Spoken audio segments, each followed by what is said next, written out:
Fluksi I lartë I pushuesve në kulmin e sezonit turistik ka shtuar angazhimin e Task Force-së së turizmit në Durrës. Ekipet ndodhen çdo ditë në terren për të monitoruar situatën dhe për të ndërhyrë ndaj problematikave që hasën në zonat bregdetare. Një ndër fenomenet që vjen të mbetet shqetësues është prania e shitësve ambulant përgjatë vijës bregdetare. Ata lëvizin mes çadrave dhe hapësirave të plazhit duke shqetësuar pushuesit dhe duke zhvilluar aktivitet jashtë kuadrit ligjor. Si çdo sezon turistik, problematikë mbeten shitësit ambulant, për cilët vërtet institucioni I prefektit në koordinim me të gjithë institucionet vendore në qark përbën themrën e Arkilit për ta çuar atë në atë rëndësinë e duhur, siguria në plazhe, rojet bregdetare.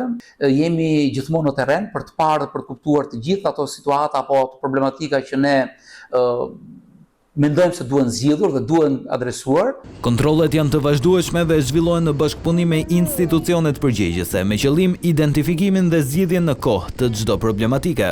Për t'i adresuar në pushtetin qendror dhe për t'i zgjidhur ato në kohë reale, për t'i dhënë të gjithë pushuesve në vijën bregdetare të Durrësit të gjithë atë shërbimin e merituar dhe pse jo për ta patur një sukses të mbrojtjes së sezonit turistik.